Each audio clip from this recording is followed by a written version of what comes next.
Boa noite a todos. Que a doce paz do Mestre Jesus se faça presente. Vamos dar início a mais um tema evangélico, nessa nossa sexta-feira à noite.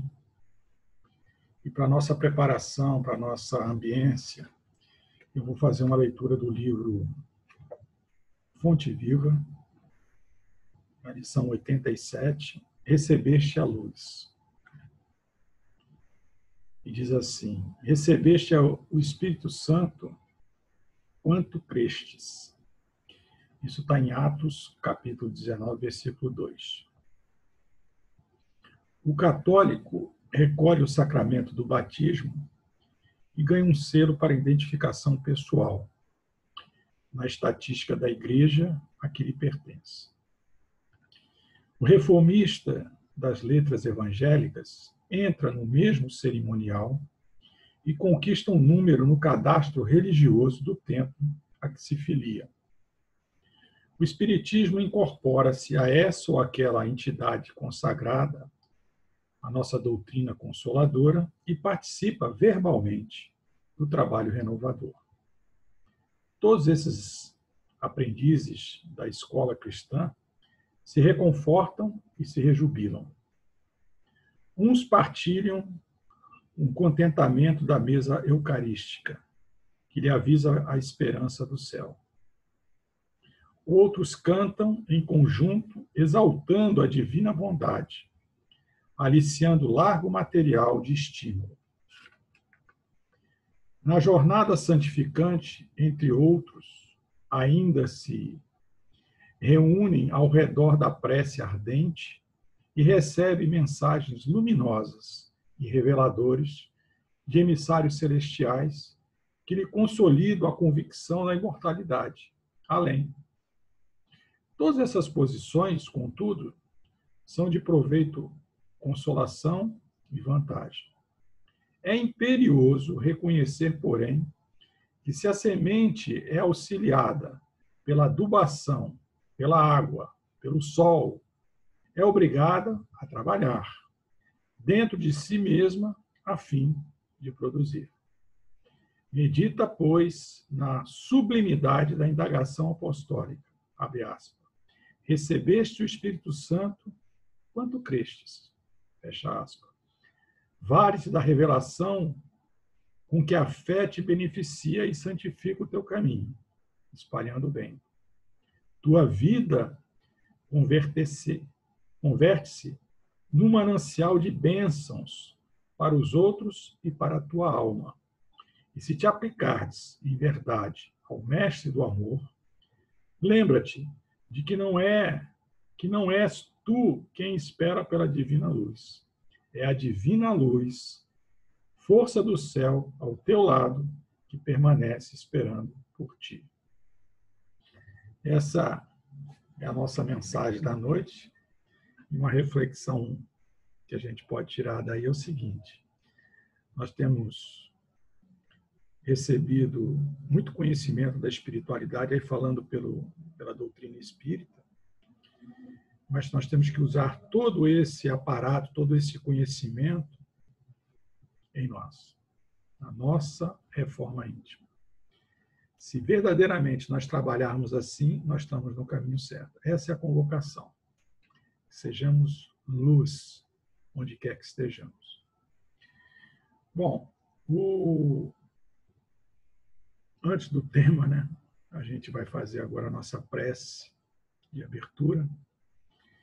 Vamos, então, rogar a Deus, nosso Pai, que nos ilumine neste momento, que possamos unir nossos corações, as nossas mentes, em torno do Evangelho de Jesus, em torno das colocações da doutrina espírita,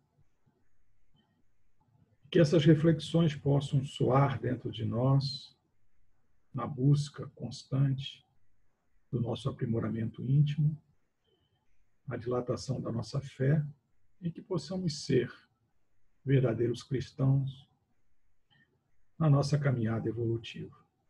Que esta paz, Senhor, que já nos envolve nesse instante, possa acolher a todos aqueles a quem mentalizamos, em especial, Senhor,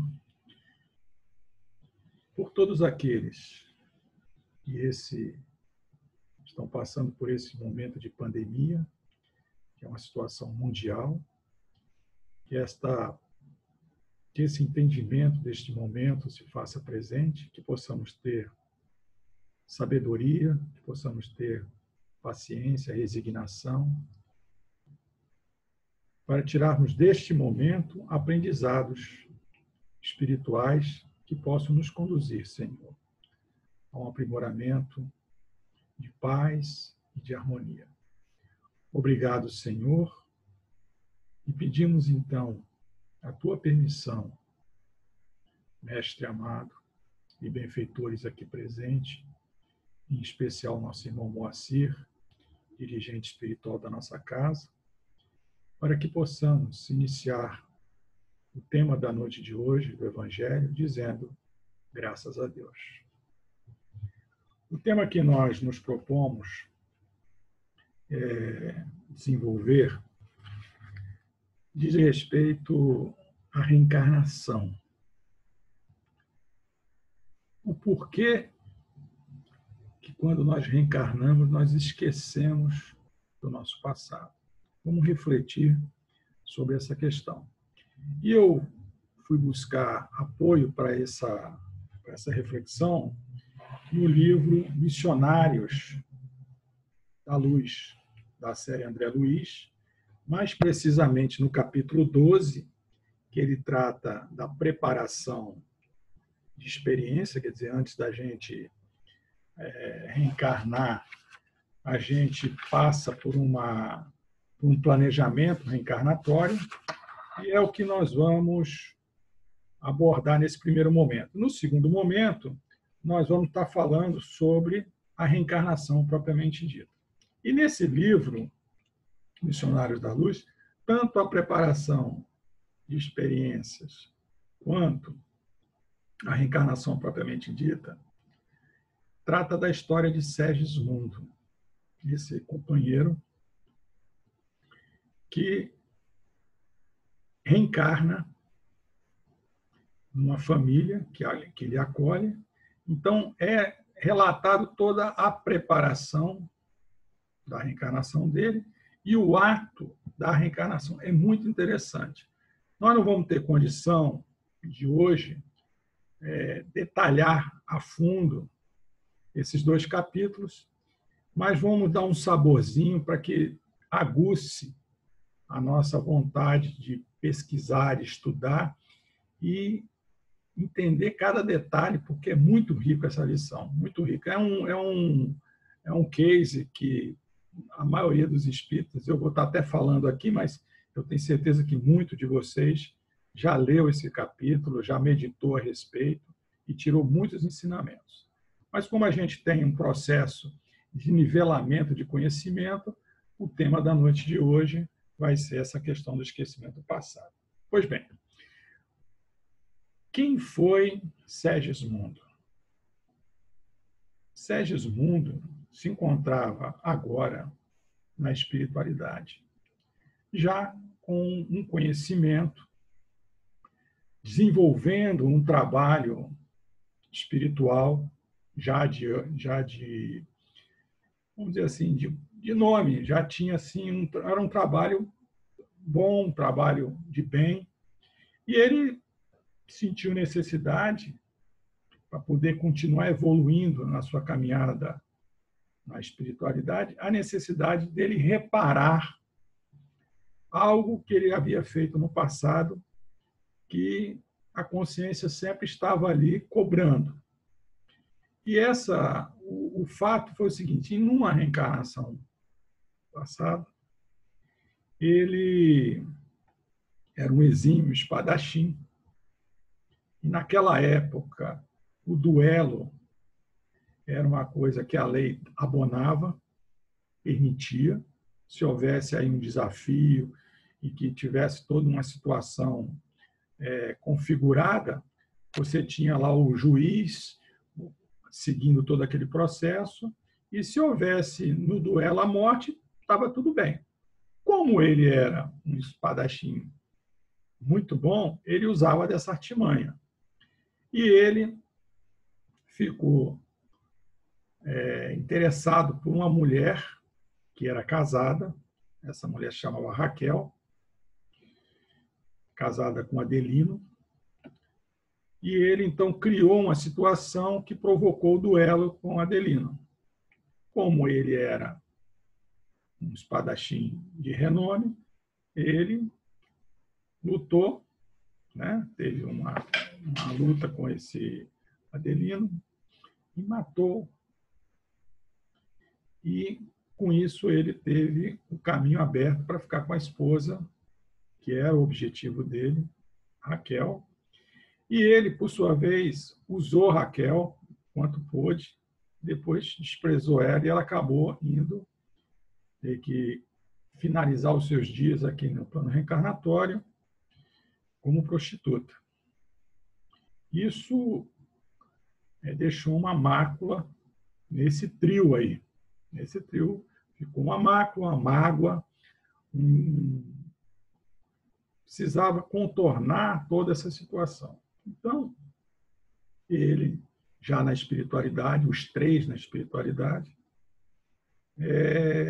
resolvem consertar isso tudo. E qual foi a maneira que a espiritualidade previu transformar algo que estava embasado em cima do ódio, né, da conquista menor, para uma transformação de amor? Disse, bom, vamos fazer o seguinte, os três já numa condição na espiritualidade de consciência, porque os três já tinham progredido, mas precisavam corrigir isso aí, precisavam dar uma chance a Segismundo para que ele pudesse corrigir isso aí. Então, eles assumiram o compromisso de Adelina e Raquel reencarnariam e depois receberiam Adelino como filho. Então, essa foi a proposta desse processo. E André Luiz, com seu mentor, Alexandre, vai acompanhar todo esse processo reencarnatório. Como é que Adelino chega nessa família, como é que é a recepção disso tudo aí. Então, Alexandre chama André Luiz e diz, olha, para que você possa entender esse processo todo, como acontece, é bom que você vá no Ministério do Planejamento Reencarnatório, conhecer como é que se dá esse processo todinho. E isso colocado, André Luiz, que é uma pessoa, que é o nosso grande repórter, que é uma pessoa que faz aquelas perguntas minuciosas, né? Foi lá nesse ministério para poder entender como é que se dá esse planejamento reencarnatório, né? A princípio, você tem dois tipos de acompanhamento para esse planejamento. Aqueles espíritos que já têm uma certa lucidez, que já passou por um processo de arrependimento e tem vontade de se corrigir através de um desenho reencarnatório com a família que ele vai trabalhar, vai reencarnar, qual o trabalho que ele vai desenvolver, quais são as dificuldades físicas que ele vai ter, quanto tempo de vida ele vai ter. Então, todo um planejamento, ele participa desse processo. E aqueles espíritos que não têm essa consciência, certo? Que, na verdade, eles têm uma reencarnação compulsória. A espiritualidade, como se estivesse conduzindo uma criança que não sabe o que quer da vida, e aí a espiritualidade faz toda uma programação para ele. Então, nós poderíamos dividir assim, a reencarnação compulsória, para aqueles espíritos que não têm consciência, que estão muito rebeldes e tudo mais, que a espiritualidade define. E a reencarnação participativa, que o espírito já tem esse conhecimento e participa ativamente desse processo. Então, André Luiz vai nesse planejamento reencarnatório, e aí lá ele verifica vários casos de interessante, né? Tem um caso de uma senhora, uma mulher que vai reencarnar, que dão para ela um corpo físico muito bonito, muito bonito. Ela ia ser uma mulher que ia trazer um impacto devido à beleza que ela vai encarnar. Ela, já sabedora das dificuldades dela, ela fala assim, olha, vamos dar uma trabalhada nesse corpo físico, vamos dar uma enfeiadazinha, porque eu sei das minhas dificuldades. Ela diz assim, eu não estou interessada num corpo de Vênus, e sim na redução do meu espírito, redução não, na minha educação do meu espírito para a eternidade. Então, ela não estava preocupada em ter um status, ela estava preocupada em se cuidar, porque ela diz assim, indica que ele sofrerá uma outra situação, é uma pessoa que cometeu um assassinato em outra encarnação e através de facada. Então, ele vai nascer, né, vai ter nessa reencarnação uma úlcera que vai trazer sempre um problema de sangramento, de dificuldade, para que ele possa sentir aquela dificuldade que ele fez na outra pessoa, que ele esfaqueou, matou por esfaqueio. Porque se a gente colocasse que ele ia ser assassinado também, ia ter um ciclo vicioso, né? Eu matei, aí eu vou ter que ser morto, aí aquele que me matou vai... Então, não pode, não para nunca isso aí. Então, é criado subterfúgios, criado situações que você possa, de certa forma, compensar e aprender com a reencarnação. E isso, basicamente, atua no corpo físico. No caso da pessoa lá, ela não queria ser uma Vênus, queria ficar feinha para não cair na tentação que ela já ocorreu em outras reencarnações. Então, ela vai nisso aí. Outras pessoas escolhem, por exemplo, ter uma dificuldade orgânica, física, que não consegue engravidar. Por quê? Porque numa reencarnação passada ela não valorizou a maternidade, ela abortou. Então, agora ela vai ter uma dificuldade orgânica que ela não vai conseguir ser mãe, para que ela possa valorizar isso aí. Aí ela, não podendo ser mãe, o que vai acontecer? Mãe biológica, ela vai, se ela estiver realmente interessada no crescimento dela, ela vai adotar. Então, o importante é que a gente possa transformar uma dificuldade nossa numa dificuldade, numa virtude de amor. Então, se eu não posso ter filho biologicamente, eu vou adotar. Se eu der amor para esse filho adotivo, eu estou indo no caminho do bem. Então, esse planejamento reencarnatório, ele é feito junto com a pessoa, e a pessoa vai avaliar, porque todo esse planejamento é feito dentro da capacidade da pessoa conseguir ter êxito. Ter êxito. O objetivo é que a pessoa tenha êxito.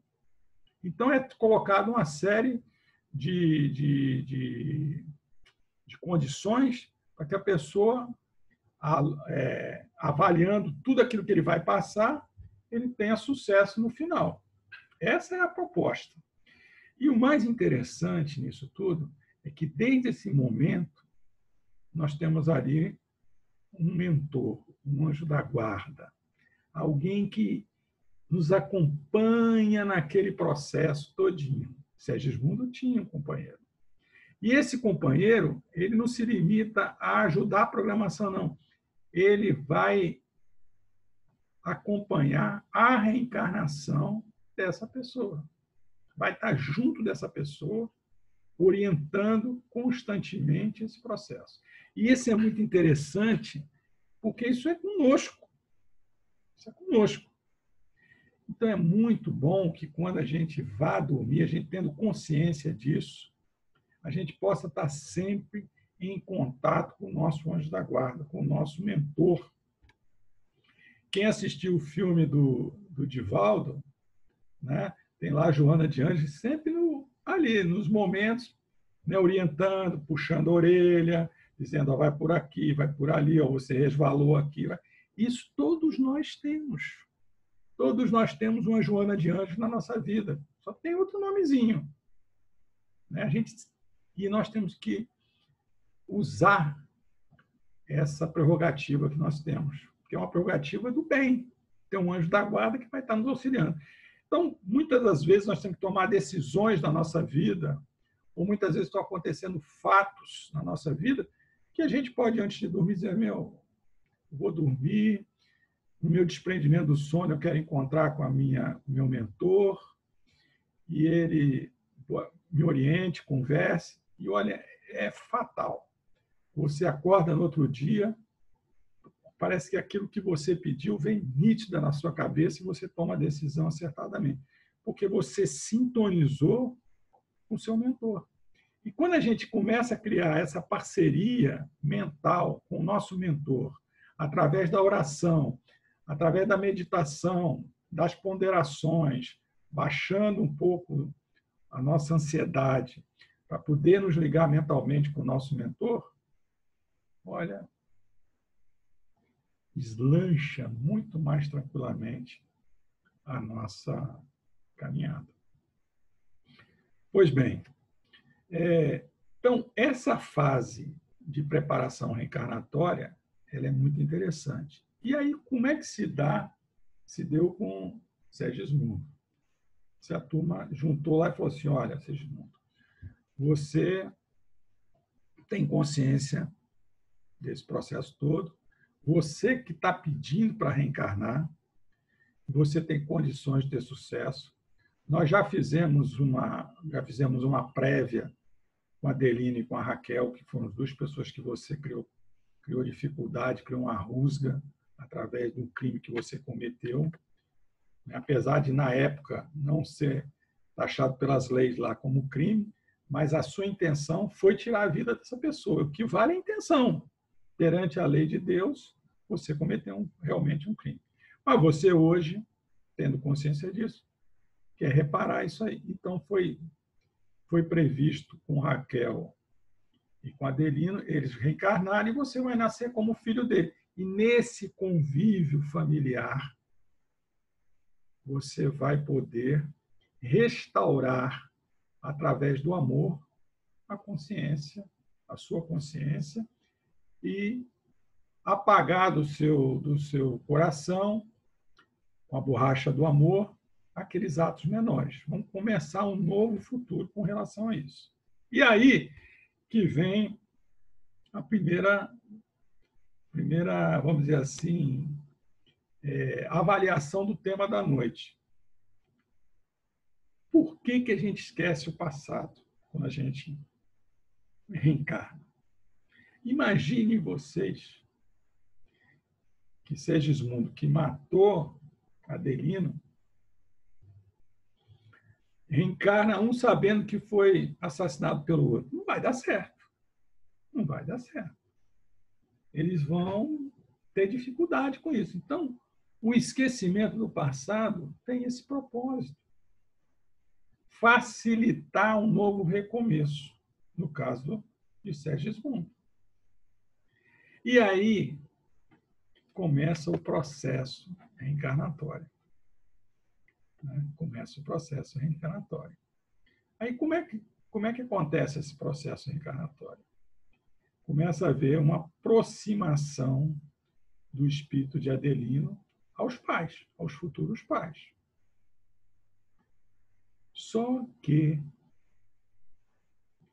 relata no livro, é interessante isso aí, toda vez que o Segismundo se aproximava no desprendimento do sono do casal, ele tinha uma boa receptividade de Raquel, mas Adelino tinha pesadelos horríveis, porque ele ainda sentia como se fosse o inimigo dele querendo matar. Ele não estava entendendo mais, ele já não lembrava mais daquele compromisso que ele tinha feito antes de reencarnar. Ele sentia aquela vibração aquilo ali trazia para ele um mal-estar muito grande. E a espiritualidade percebeu que havia essa dificuldade, porque se o espírito não quer receber o outro como filho, você cria uma certa animosidade antes. Às vezes, até o prejudica uma gestação. Por que existem certos abortos espontâneos? Muitas vezes é o espírito que está reencarnando, que foge ao compromisso, ou então é repulsa dos pais que não querem receber aqueles filhos. E aí, naturalmente, existe um aborto. Isso não é uma regra geral, mas é algo que pode acontecer. Pois bem, então a situação era essa. A espiritualidade se aproximou, André Luiz, lá com Alexandre, que era o mentor dele, Herculano, que era o mentor de Segismundo, que acompanhava ele todo na caminhada. Pô, como é que a gente faz para poder quebrar esse gelo do pai com Segismundo? Que interessante essa questão. Esse casal já tinha um filho, chamava Joãozinho, né? Garotinho pequeno, 4, 5 anos, mal falava ele direitinho, tá, pequenininho. O pai, numa refeição à noite, né, encabrunhado, a mulher querendo conversar com ele, e ele respondendo monossilicamente, sim, não, talvez, tal. E ela percebendo que ele não estava bem. E o que era essa reação dele? Já era a aproximação de Segismundo que trouxe para ele um mal-estar. Mas aí a espiritualidade usou o Joãozinho lá. O Joãozinho virou para o pai, inspirado pelos mentores, perguntou para a mãe, mãe, por que o pai está tão triste? Aí a mãe fez um advogado, diabo, não, ele não está triste, é o trabalho, não sei o quê. E aí o filho foi fazendo perguntas, a mãe foi confortando o filho, e essas perguntas foram, de certa forma, transformando o mau humor, a sintonia que aquele pai Adelino estava sentindo. E aí o filho virou para o Adelino e falou, pai, por que você não vem hoje e faz a nossa oração com a gente? Aí ele falou, você quer ver como é que eu sei fazer oração? E faz uma oração na linguagem infantil. E aquela oração muda o astral do Adelino, que era justamente a portinha, a possibilidade de mudar a sintonia dele. E ele muda a sintonia, fica enternecido pelo filho, até vai fazer a oração daquela noite, e aí, no desprendimento do sono, os dois, né, Raquel e ele, saem na espiritualidade. Raquel, bem, consegue visualizar um espírito protetor familiar, que é a avó dela, que está lá na espiritualidade, se abraçam, se encontram. E Adelino, quando sente a presença de Segismundo, já fica apavorado, já sente pavor, que acha que ele vai matar por conta da reminiscência, lembrança do que aconteceu no passado. Mas aí, Herculano, o guia protetor dele, se aproxima, mostra que Adelino é uma pessoa que quer se redimir, que é uma pessoa que quer uma oportunidade. Aí começa a conversar com ele, né? Ele já está mais flexível por conta da harmonia que o filho criou, de tal forma que ele acaba aceitando o diálogo com a espiritualidade presente ali, inclusive com Adelino, e cria, assim, o processo reencarnatório. E dali a 2, 3 dias, eles vão ter realmente um momento em que vai haver a concepção da ligação espiritual com o feto que vai começar a se formar.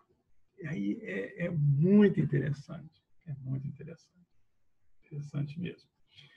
Porque tem os engenheiros que participam desse processo, né?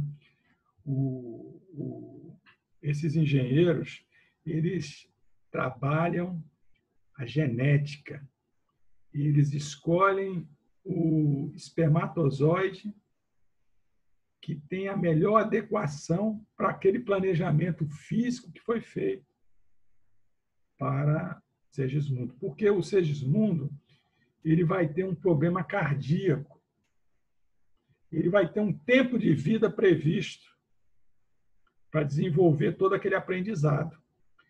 Então, eles, no momento faz a concepção, e existe um tempo em que o espermatozoide caminha vários em direção à fecundação do óvulo.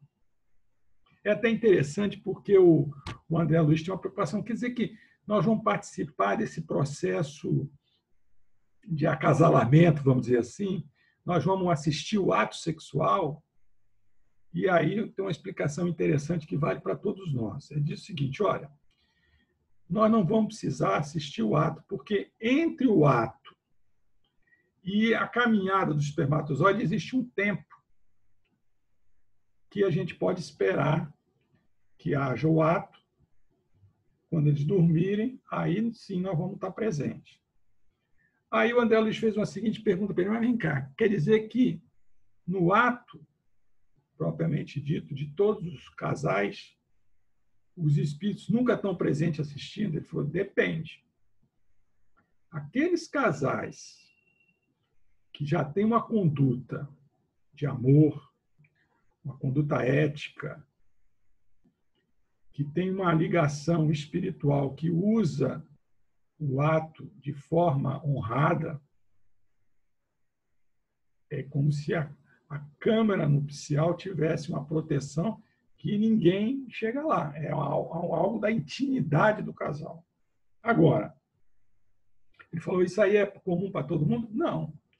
Aquelas pessoas que usam o ato sexual de forma animalesca, de forma pervertida, que não tem um propósito de amor conjugal, a espiritualidade menor está presente lá. Está lá xeretando, está lá se alimentando daquele miasma menor que nós estamos provocando pela nossa mente. Então, a gente tem que ter muito cuidado com a nossa preservação. Você já imaginou? Um monte de espírito ali se alimentando do seu ato, se não for um ato consagrado no amor? Então, a gente tem que... Interessante essa colocação do André Luiz. E ele até faz uma outra pergunta, mas vem cá, vamos imaginar que um casal, a mulher seja uma pessoa que tem um bom pensamento, tem a fidelidade, ela cuida bem da coisa, mas o marido não, o marido é infiel, o marido frequenta prostíbulo. Como é que acontece? Que você tem uma paridade negativa e uma paridade positiva. Nesse momento, como é que fica? Ele falou, prevalece o bem, em nome da pessoa que está fazendo, honrando o processo. Agora, esse companheiro, infelizmente, no caso a ele, que não podia ser a mulher que estivesse traindo, vai ter dificuldade, principalmente no desprendimento do sono, porque aquele que tem um bom pensamento, que está bem enraizado, quando ele desprende, ele vai para os trabalhos do bem. Aqueles que não têm a mente ligada ao bem, e sim as coisas menores, quando ela desprende do sono, ela vai estar conversando e convivendo nas orgias, nos bares, naquilo que a mente dela se afiniza. Então, é muito importante esse desprendimento. Então, por exemplo, a pessoa que está pensando no bem, quando desprende, vai conversar com o mentor dele. Aquele que não está, vai conversar com quem? Com os pares negativos.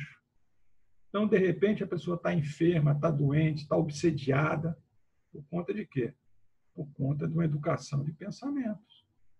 Então, a gente sempre tem aquela regra maior, né, da doutrina, orar e vigiar. Esse é o processo, né? Bom, voltando aqui para Segismundo. Então, Segismundo tem a concepção, ninguém participa do processo, mas tem um tempo entre o esperma sair e chegar até o óvulo, né? O espermatozoide está caminhando, a corrida do espermatozoide. E aí, esses engenheiros, eles praticamente participam dessa corrida e colocam energia naquele espermatozoide que tem as características necessárias para ligar lá no óvulo, no útero da Raquel, no caso.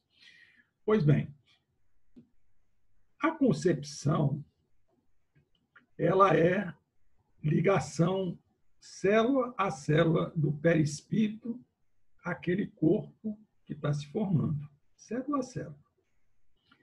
E não tem que levar em conta o seguinte: além da genética dos pais que vai dar aparência, a sua aparência, as outras dificuldades que você vai ter, orgânicas, elas já estão imprimidas no seu perispírito.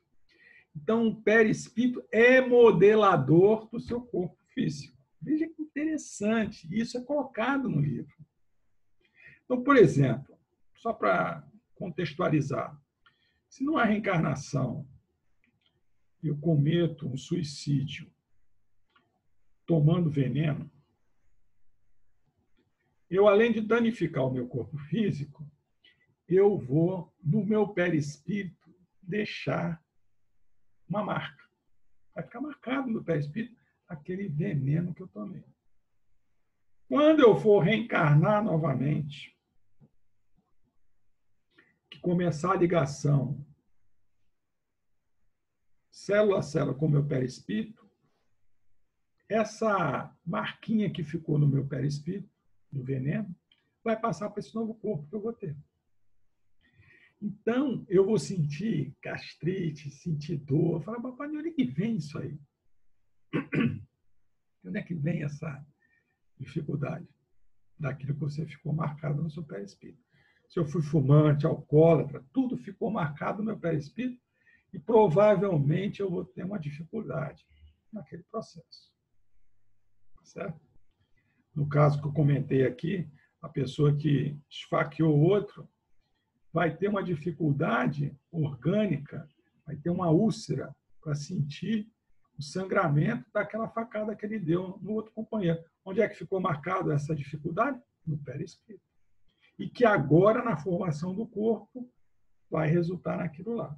Porque o corpo ele tem uma influência muito grande no processo reencarnatório. Por isso que a gente tem que cuidar do corpo. Por isso que a gente tem que cuidar do corpo. O que chamava o André Luiz, o próprio André Luiz, de suicida inconsciente? E que ele era para ter vivido mais tempo. Mas como ele gostava de uma pinguinha, como ele gostava de certos vícios, ele, por utilizar esse vício da bebida alcoólica, ele diminuiu o tempo de vida do corpo. Então, esse tempo a menos que ele viveu é dado como suicídio, porque tinha uma previsão de viver tanto, mas viveu menos tanto por conta da bebida alcoólica. Então, é o suicida inconsciente. E tem muita gente que usa dessa dificuldade e acaba reencarnando antes da hora. Aquelas pessoas que gostam das orgias, das drogas, de trocar a noite pelo dia, isso acaba danificando o teu corpo físico. A gente tem que cuidar do corpo. Porque o corpo é o veículo do espírito aqui encarnado. Essa é a nossa consciência. E vejam, meus irmãos, que nesse processo, então, Segismundo é escolhido, o espermatozoide, como se tivesse um petelequinho, energizasse ele para que ele chegasse lá no óvulo, fecundasse e se tornasse do espírito. E é interessante que o Herculano, que é o espírito que acompanha o Segismundo, ele está nesse processo todinho, desde a preparação até a chegada dele lá, a transformação do perispírito dele numa coisinha miúda, para que seja colocado lá, a ligação começa a ser feita. Depois, quando ele está no período de gestação, né, porque ele fica lá.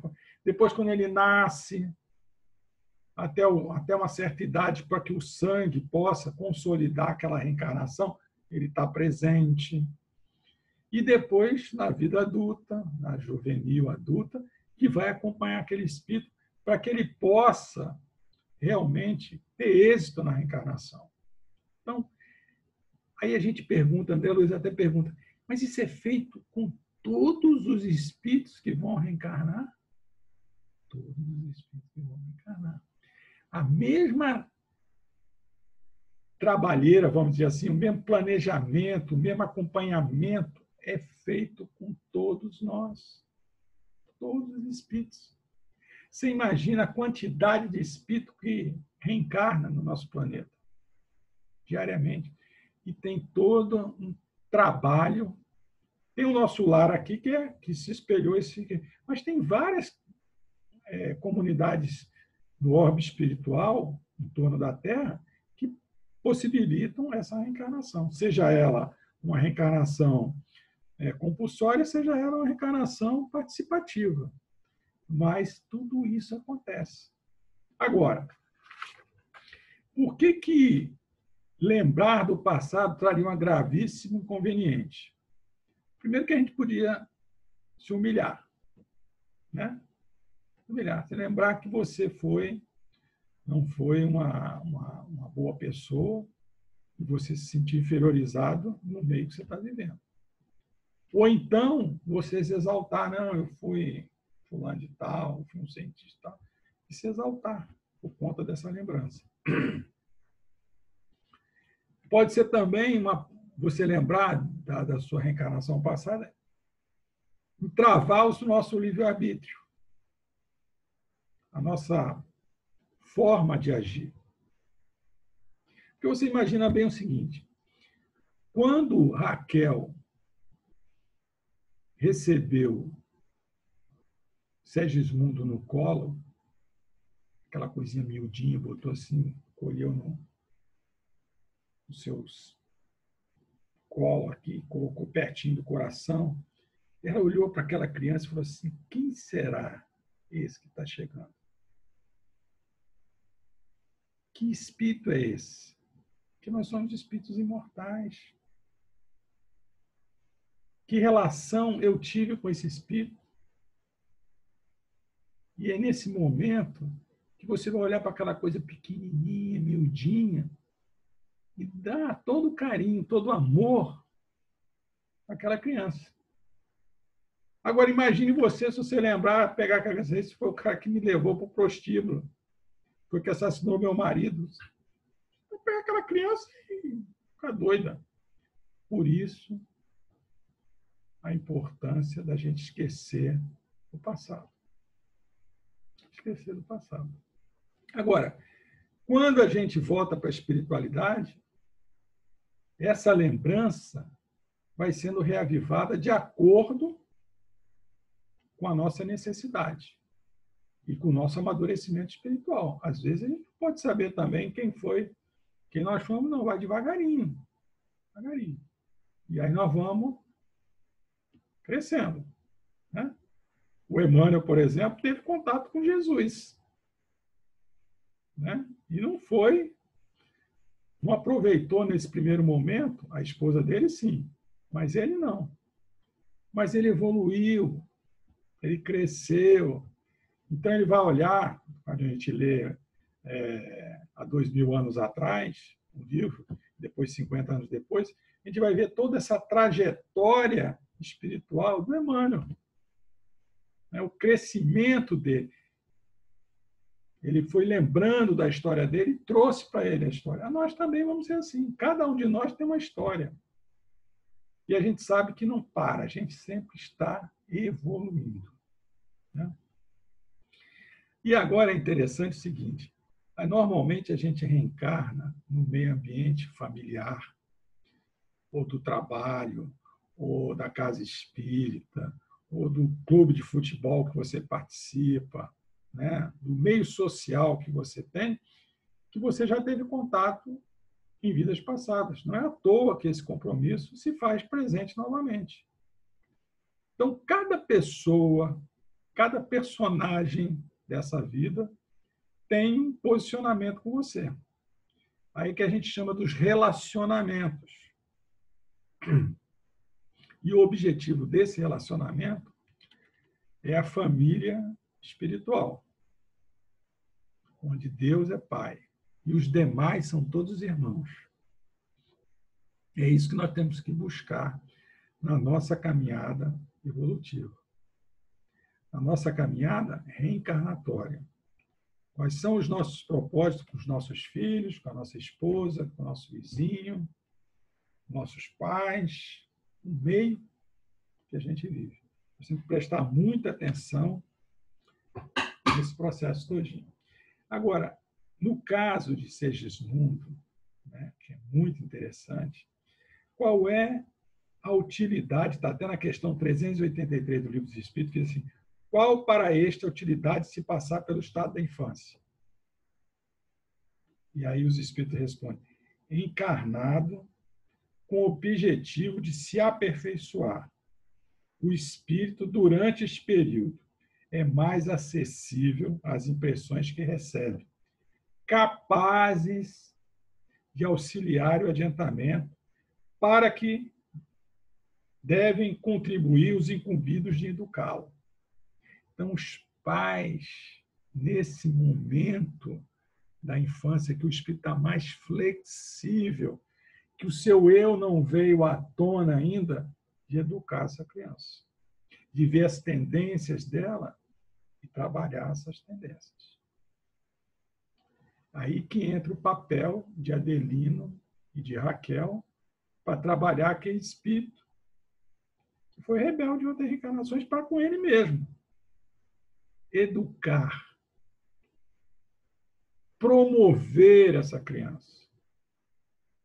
Às vezes a gente tem só a ideia, principalmente os pais, de só prover, da boa escola, alimentação, roupa, né? Um status social para aquela criança.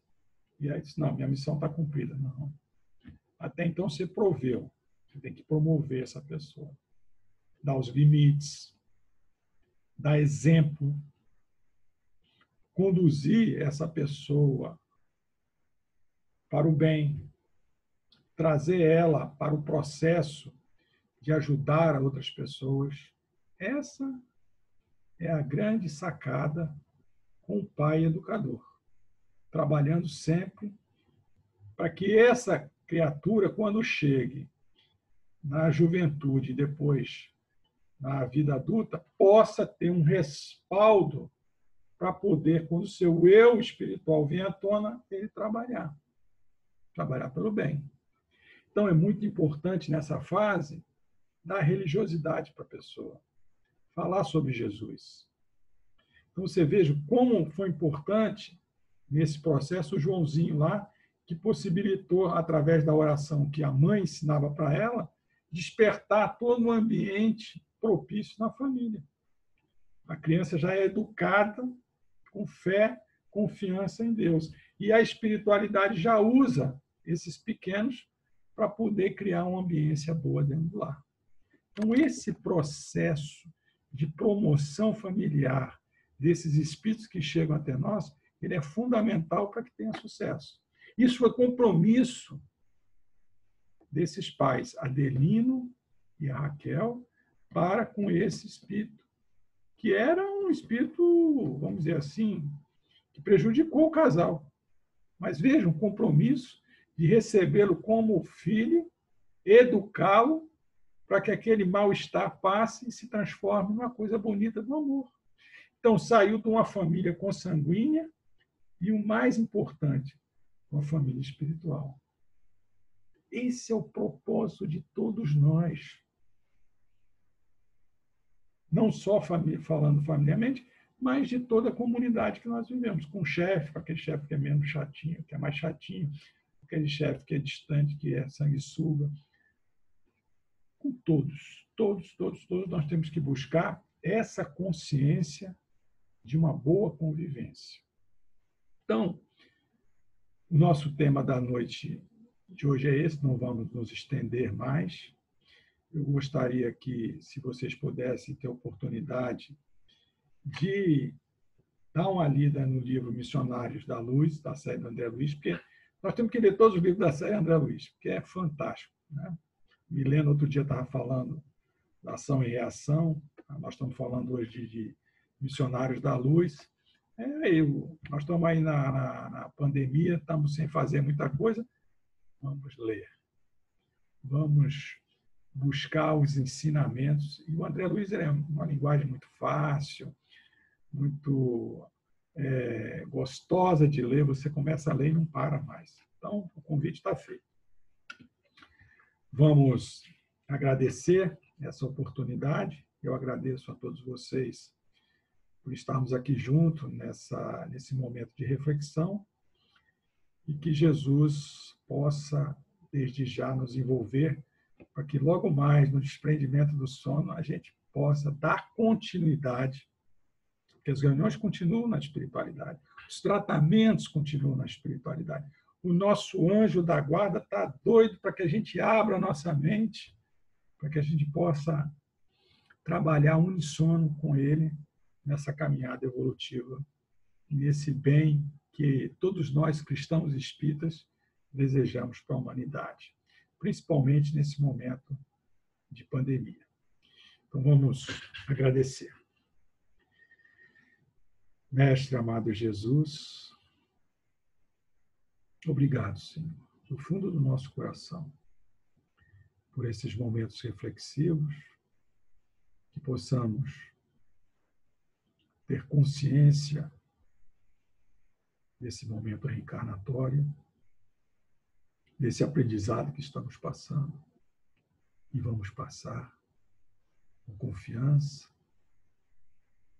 pois sabemos que Deus está no leme, nos conduzindo, nos possibilitando ensinamentos de convivência familiar maravilhosos, que possamos, Senhor, seguir em frente e que Tua paz, Senhor, que nos envolve nesse instante, possa envolver a todos aqueles a quem mentalizamos. Em especial, pedimos pelos trabalhadores da Casa Espírita Moacir, pedimos pelas nossas vovós, por todos os cidadãos recifenses, pelo nosso Estado, pelo nosso Brasil, pela paz mundial, que possamos, Senhor, nos entender, deixando de lado toda a competitividade e possamos nos unir em torno do Evangelho de Jesus, em torno do amor que nos convoca todos os dias. Obrigado, Senhor, em Teu nome, em nome da espiritualidade maior do nosso irmão Moacir, pedimos a permissão para encerrarmos os trabalhos da noite de hoje, dizendo graças a Deus. Que assim seja.